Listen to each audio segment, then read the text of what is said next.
Hello and good afternoon. Welcome back to my Menopause, the interview series where we're talking all things menopause. I'm Katie Phillips. I'm the founder of the School of Self-Love. I'm a transformational and intuitive coach.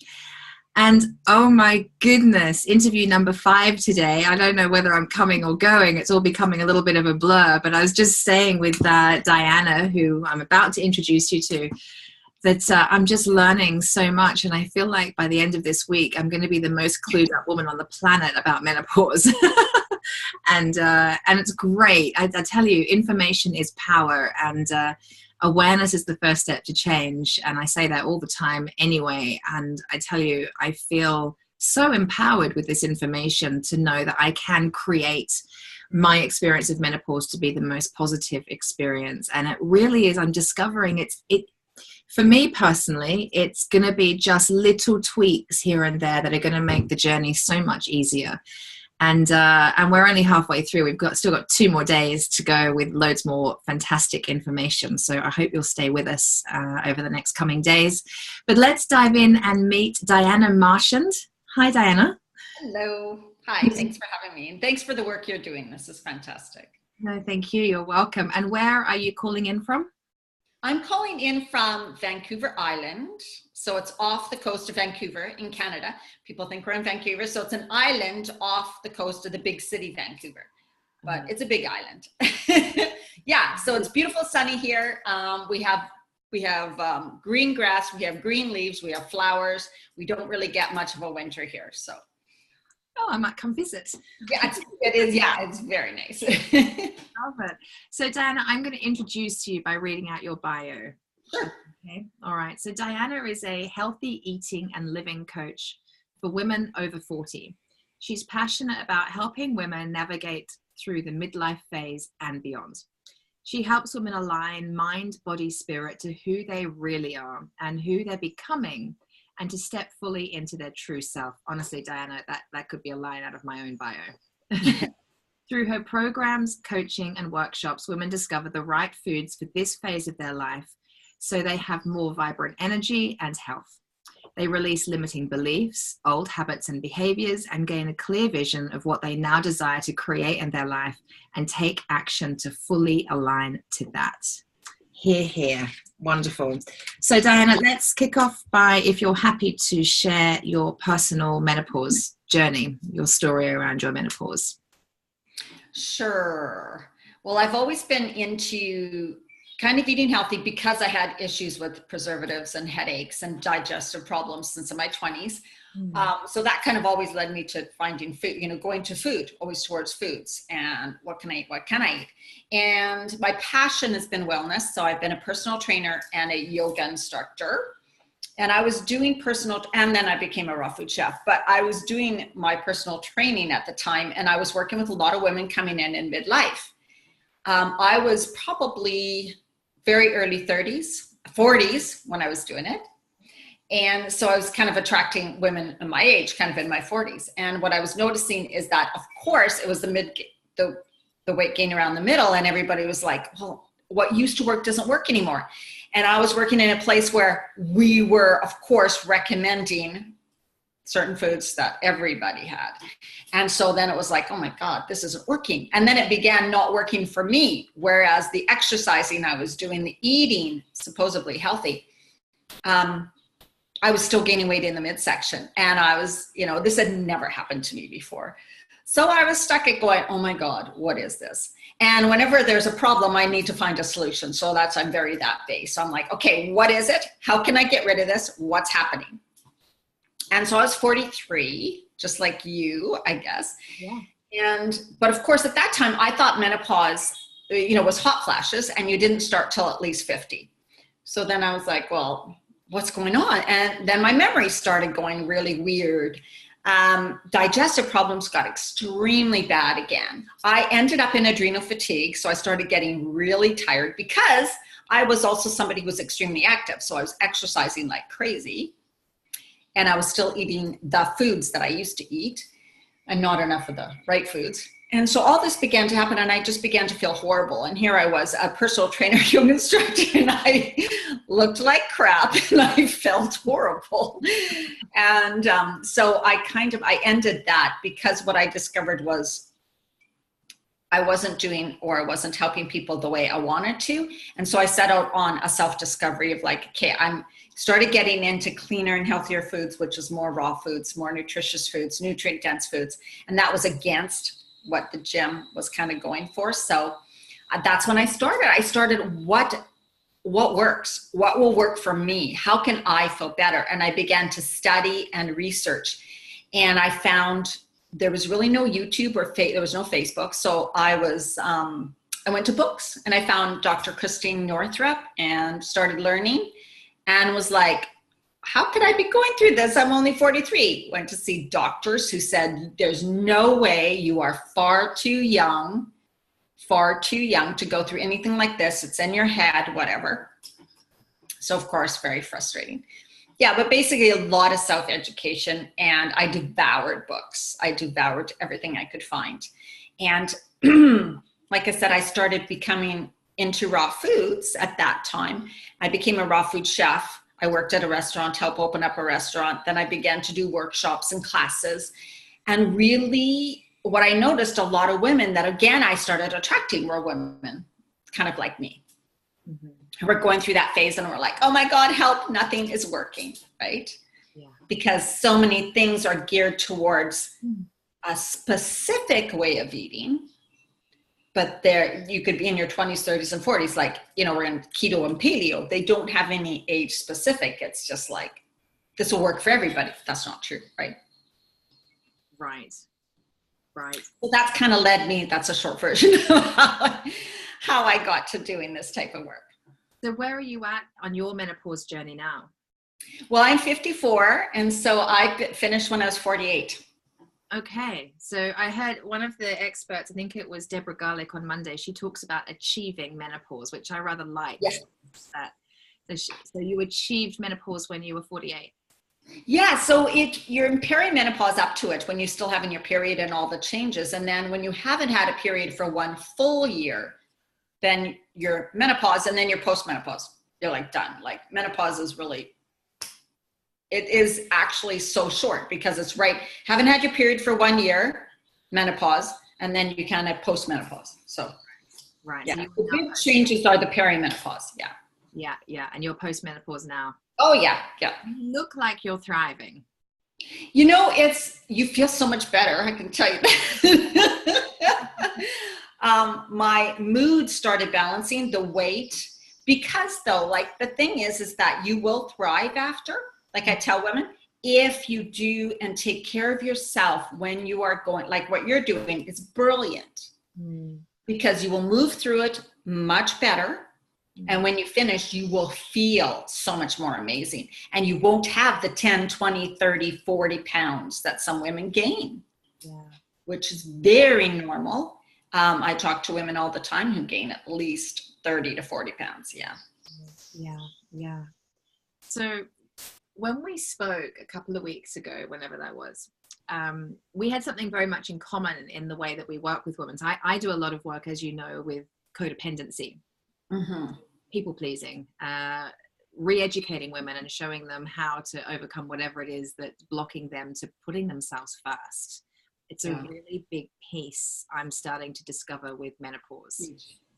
Right? So can you speak to why we need to learn to put ourselves first at this time of our life?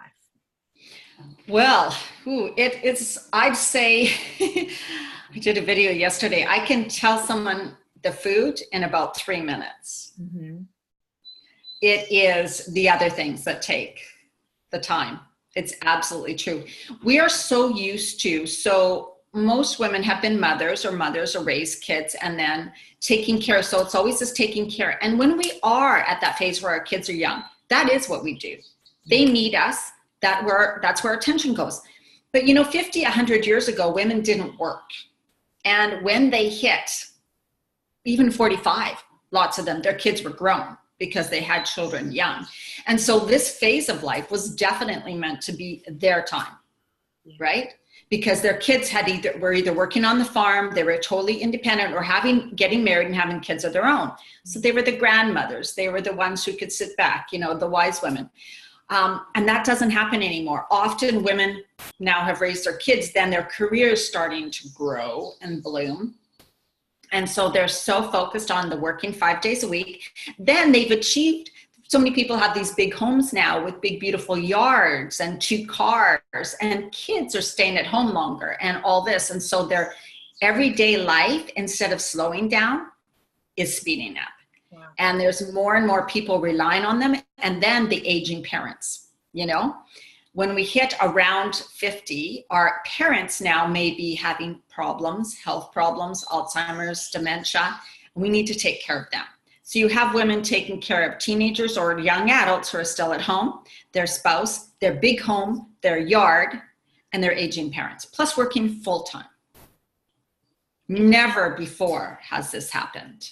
It's a lot. And you've also got, I'm noticing and through some of the conversations I've had, you've got women going through menopause while their daughters are going through their own hormonal shifts. So the household it's quite full on. Yeah. Yes, because a lot of women have had children later. So if you had a child in your late 30s, right? Mm-hmm. Oh my goodness, absolutely. And it's just so much. Yeah, you're going through and stress and overwhelm will make symptoms worse. Yeah. So if somebody has, let's say they were able to be a stay-at-home mom, or they lived a very simple life and they raised kids and their kid, and they just have this really beautiful, relaxed family time life, they will probably not notice as many symptoms or the weight gain or go through as much. But the women who are striving and who are dealing with so much, like even kids that are still younger, right? Yeah, they're feeling they need to be everything for everybody. And that continued stress puts on more weight, makes your symptoms worse, your hormones. So stress blunts hormone production. So, oh my God, that way. So you're not even getting, and if you're not getting the right nutrition, you're not feeding your hormones our production is being stopped. And so then you're just in this craziness of depletion. Yeah, it makes everything worse. Tell me a little bit more about stress and the impact that it has on us as we're going through menopause, and specifically what foods and drinks are adding to the stress on our body. So you just talked about lifestyle creating stress and stress being a problem in menopause. What about, what we put into our body that's adding to that stress? Yeah, and what I also just want to state is how the stress works is that we have our adrenal glands produce the cortisol, the adrenaline, right? And when our ovaries produce less estrogen, so what happens is and so your body's requiring we still need hormones. Let's produce more hormones. Your adrenal glands produce the hormones, but stress tires them out. So if they're constantly pushing out the cortisol, they get exhausted. They start to not work properly. Yeah. So then that will make you depleted, completely tired. So that's why adrenals, you can get exhausted from too much stress. So that's the hormone issue. The foods, your hormones need foods. And a lot of the foods that really help to feed your hormones are minerals, right? Minerals. And most people are mineral deficient. We talk so much about protein. And then women are going to these protein shakes and going to these false, like clean proteins, I guess, man-made kind of things, right? Well, just have this protein drink. And even McDonald's advertises this stupid protein smoothie, with protein. We need it, but we need minerals. The society is so mineral deficient. And so we need, at this phase of life, more vitamins, minerals, essential fatty acids, especially to feed the hormones, that's the food they need. That's the food our cells need. Our cells don't need, like everybody talks about carbohydrates or proteins and fats. What is in it? Like sugar's a carbohydrate, broccoli is a carbohydrate, right? So we need to talk as in the nutrients that's contained within the foods. So the foods that, of course, are going to make our body feel worse and cause inflammation and cause exhaustion and trigger different responses in our body are like the sugars, too much caffeine, the white stuff, the breads, the rice, even the white rice, too much of the heavy starches, all of those things. They do not feed our body at all. They actually have a negative effect on our body, right? So our body needs the nutrients. So if you're not feeding your body the right nutrients to feed the cells, to feed the hormones, everything's just going to continually get depleted. Yeah. So, I mean, it's not bad to have an occasional glass of wine or to have a little bit of alcohol. It's not bad to have like a little bit of coffee. But if you are caught up in this where you're using too much caffeine because you're so exhausted, you're using too much chocolate, or you're grabbing those sweets, which during menopause, perimenopause, we tend to crave. Right. And that's also because of, I noticed a lady in your talk the other day was talking about the insulin response, and that's exactly what changes. We become hypersensitive. And you could think during perimenopause, you're just hypersensitive in every area. Moods, emotions, right? Weight gain, eat something, it goes to fat, and that's actually what happens. And so we're just hypersensitive. So our body, even food sensitivities we can develop. So our body is different. It is reacting different because chemicals, the hormones really control so many actions of our body, our moods also, right? So, so things are just shifting and up and down and so much that our body does not work like it used to. And so we got to remember that. That's why we need to treat it differently and bring in way more nutrient dense foods. And the foods that we know is not so good for us actually are worse for us at this phase. They'll have more of an impact on us. It's really interesting because I'm even noticing it's funny, it's coinciding with this interview series. This is the last week. I love pasta, and I have gluten-free pasta because I'm a little bit gluten intolerant. And I'm finding my body does not want it. I just don't want it. It makes me feel sick to eat it. It's too much. Pasta, rice, it's too much. It's really interesting how I'm developing this intolerance. Yes, I was, oh my goodness, there's a lot I couldn't have. I'm so much better now. And that's what I tell women. I'm like, you got to respect your body, what it's feeling, right? And listen to it, connect to it. It is telling you, don't keep saying, so often it's like, well, I need more of this. How am I going to get enough of protein? How am I going to get enough of this? How about how many calories do I need? We're so focused on that instead of tuning in and going, how do I feel? How does my body feel? What feels right for it right now? Right? But when you are caught up in an insulin response, in addiction to sugar, addiction to the flours, addiction to all that, our body's not working properly. So it's not talking to us properly. It's like a confused child or something. So the best way to get back to when it can hear is getting rid of some of those kind of foods that don't work anymore. And then your body comes back into balance, and that can happen really fast. So yeah, for you, it's like you're hearing that and it's telling you, I couldn't eat those heavy foods either. Really? Yeah, it's interesting. Yeah. It's funny to me because I thought that during menopause, I would probably crave those sort of comforty things, but actually I'm much more, I make big batches of soups and things, and that's better for me. I feel like it's just pure load of veg. It's really good for me. My body wants a lot of vegetables right now. Fish and vegetables, it kind of wants. Yeah. It does not want anything stodgy, which has surprised me because I thought stodge would be kind of what my system would want, but no. Well, yeah, you're not caught up in an insulin resistance then, right? Like if somebody's caught up in that whole thing where they probably consume too much sugar, maybe too much coffee, maybe too much wine. What happens then is their body just continually, it's a drug. It is so and cheese is another one, highly addictive, right? So they get caught up in that. But I've taken women through programs where we cut that out and it's like a week. They don't crave it at all. Like, yeah, it can be that fast. Right. So then you have the wisdom of your body that you can trust. Mm. And you that's what me honestly on that chat we had the other day. Do you remember I told you I felt like I'm having my healthy breakfast? And actually, I might just ask you about this real quick, because you said you can help a woman enormously just by knowing what she has for breakfast. Yeah. Right?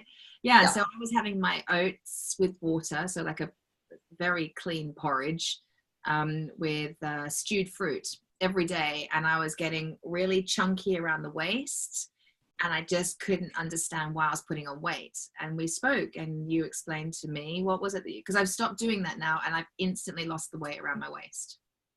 Yeah, it's like the other lady said on your, when you had interviewed those 4 women, yeah, all at once. Yeah, that one she was talking about the insulin resistance, right? Like your body is so highly sensitive to insulin.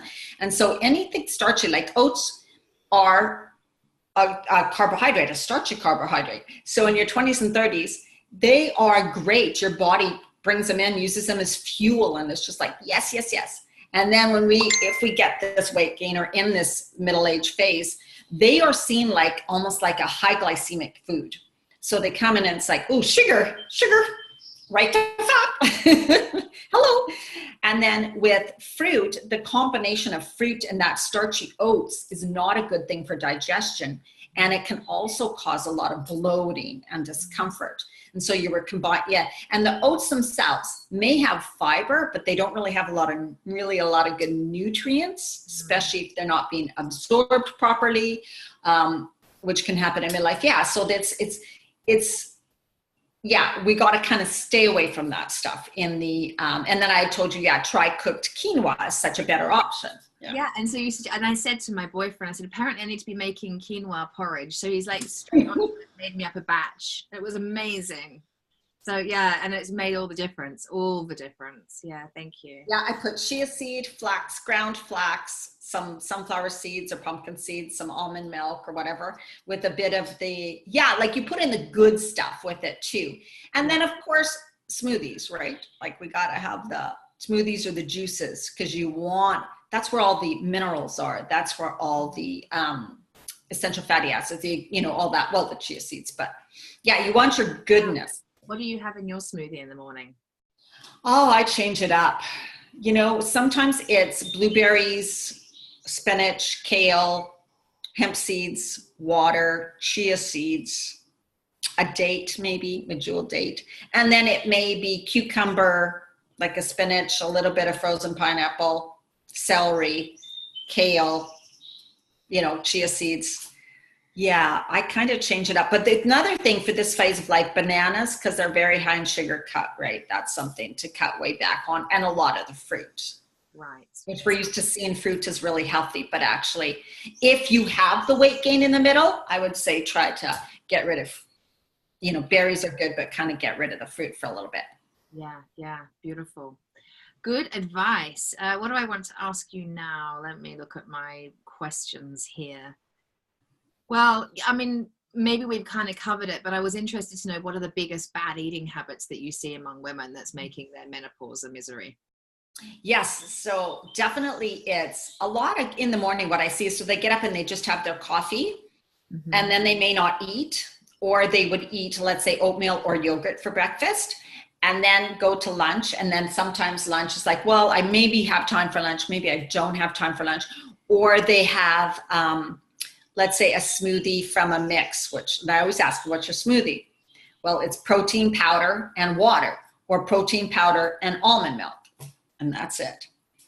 And then they may pick up something quick at lunch, like hummus and crackers, or things like that, right? And then they move on to supper. And then, so right there, they're really not getting any nutrients at all.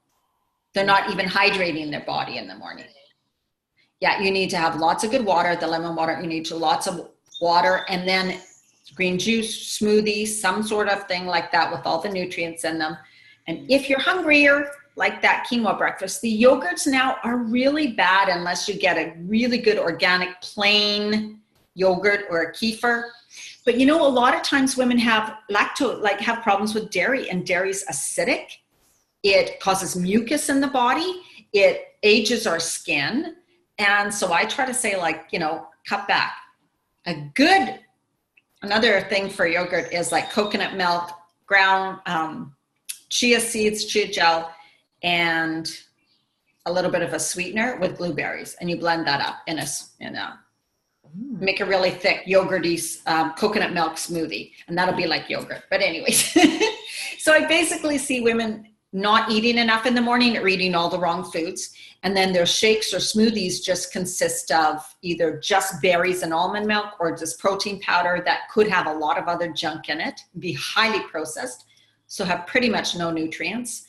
And then lunch, they don't eat enough greens, they're not eating enough vegetables at all. And they're so focused on protein.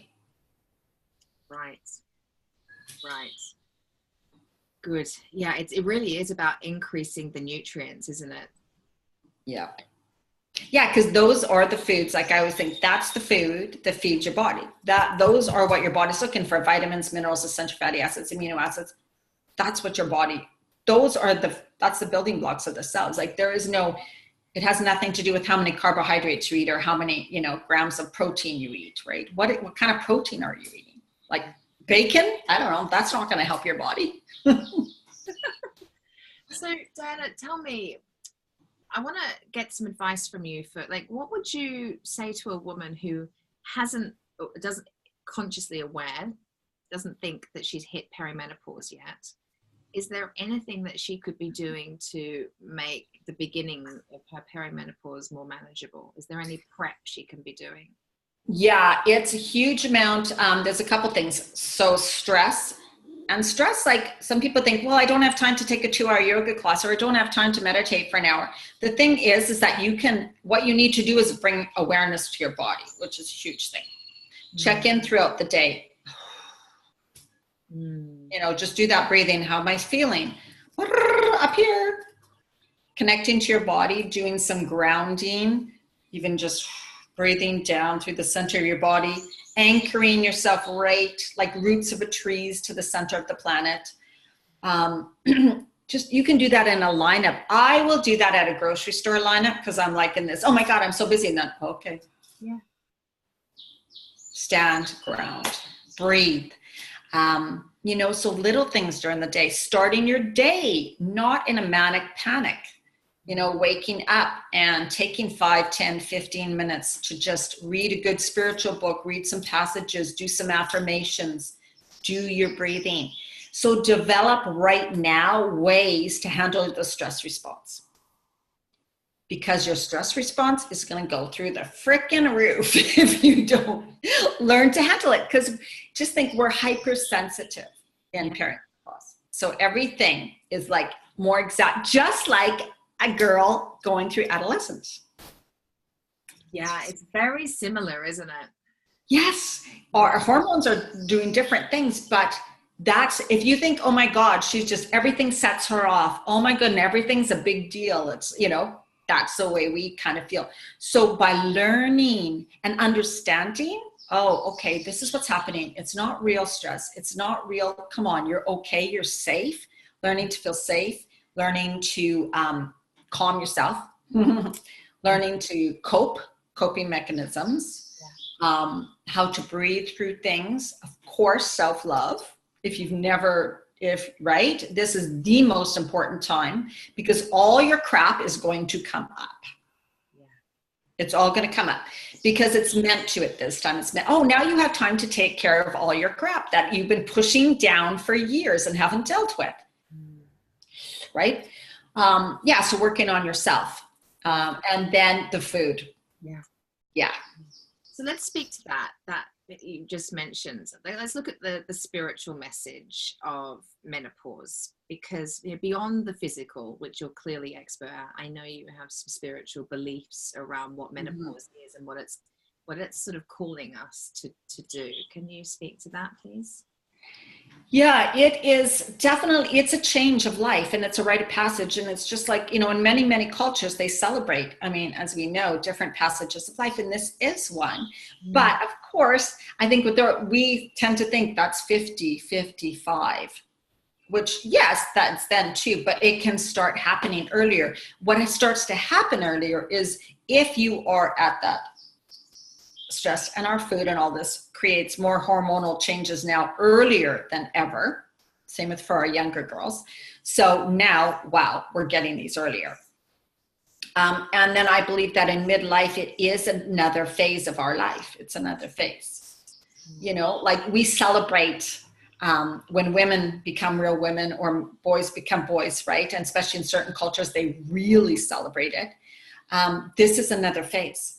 This is another phase. And that's what we need to look at. It is not a phase where everything goes downhill. And that's what society will tell you.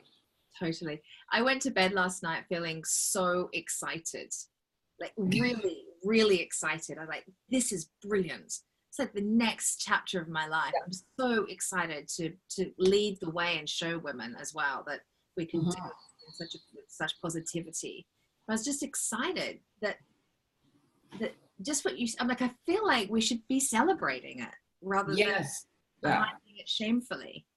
You know? That's right. And women don't want to talk about it, like a lot, especially for, like, if you think I went through this 10 years ago, oh my God, no way did anybody want to admit that they were going even close to that phase. And what comes up to you is that's okay. So you've been putting down your hopes, your dreams, you know, sounds terrible. Everything you want, because one day, right? We're raising our kids and we're like, oh wow, when I get close to retirement and when I get older, I am going to do this. I'm going to take up pottery. I'm going to take up writing. I'm going to travel. I'm going to like do this. And then the time starts to come and we realize we have built such this busy, crazy life and we feel stuck for some women. Yeah. And that you're like, you know, in your soul that you had all these dreams and all these things and that you were going to bloom at that phase of life. You know, it's coming from a soul, but yet you're like at this conscious level, you're like, you're fighting yourself because you're like, I can't. I have to do this. I have to be responsible. I have to have this. I can't sell my house. You need to have a house. How would people look at me if I lived in an apartment? Oh my God, I can't live in an apartment. I'm 50. You know, how can I do that? Right? It's like the society thinks we need to act a certain way, but our soul inside is like, it wants to be freed. It wants to be creative. It wants to have a purpose in life. So this phase of life, I think Oprah had talked about that. It's a time for us to come into purpose. Yes. What am I meant to do now? Yeah. How am I meant to help others in a different way? We are so used to help others as give, as in our time and our effort and our physical, you know, but actually giving is kind of like what you're doing, right? We have this passion. We have things to share. We have things to want to help other people live their best life, right? Yeah. Yeah, and I feel like it's also about using your life experience to date, particularly the tough stuff, and turning it around so that you can be of service to others with that experience. Oh my goodness. Yeah. And so many women are like, oh, I have no gifts. I have no talents. I have no special things I can share. And I'm like, oh no. That is so sad. And that's society, right? Saying, well, if you don't have a degree or if you don't have a certification, if you have no help. Right? Yeah. You're too old. What can I do at 55? No one's going to hire me. No one's going to listen to me. I'm close to retirement. I need to be doing this and I need to, oh my God. Yeah. Enough.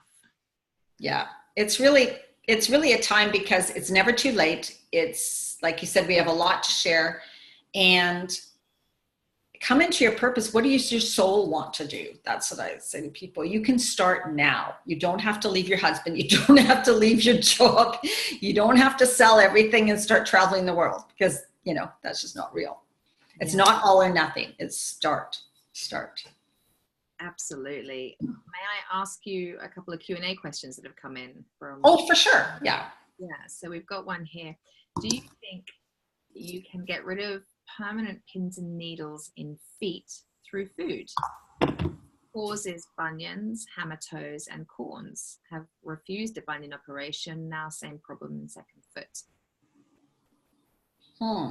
Well, the only thing I can think of there is. Oh, by the way, sorry. She then says this all began in perimenopause. Yeah, It could be, I mean, I don't know what she eats, but you definitely, it's like foods that cause inflammation. You can Google acidic foods and alkaline foods. You can Google that pretty fast. And if she is eating a diet or foods that are highly acidic, on the kind of the acidic side of it, which tend to be a lot of the meats, especially conventional meats, dairy, cheeses, white foods, even like you said, all the gluten-free stuff. So you want to bring in higher alkaline foods, because inflammation within the body or any type of buildup of, through all the years of just all this happening to your body and not eating right. So that one I am totally not sure about, but the only advice I can give is the best thing you can do for your body is to get rid of kind of the highly acidic foods and start bringing in way, way, way more alkaline foods. Right. So getting lots of water, right? Hydrating a lot. Yeah. Stretching in the really good way and moving your body. Like if people are really stagnant, if they sit a lot, and I know when you have problems with your feet, but maybe it's taking some sort of a good yoga class, like where you get to lengthen, stretch, and move the body, helps to get everything moving too. Yeah. So there we go, Jane. Get hooked into alkaline and look up the more alkaline foods, because acidic foods are the ones that cause inflammation within the body. So you can get lists online of different types of foods. Okay, brilliant. Oh my goodness, Diana, we could talk all day. Is there anything we haven't covered that you feel like you'd like to get across today? Or Well, one thing I want to say is that if our car starts to break down and it doesn't feel too well, we go get it fixed. We take it to a professional. And I'm not saying you have to come to me. I'm just saying, as women, we don't reach out and get help. And so the women who are watching this, brilliant for them to watch, absolutely. But what I noticed with someone was that they feel like they can spend more money on their cars, on their house, on shoes, but what about hiring someone or taking a program or a course that's going to help you figure it out now? Like I see women in my programs figure it out so fast and get results so fast. And then I hear other women who end up gaining 30, 40 pounds, end up feeling terrible, end up being exhausted from adrenal fatigue and going, I don't know what to do. Yeah. I think getting support is going to speed up the process, right?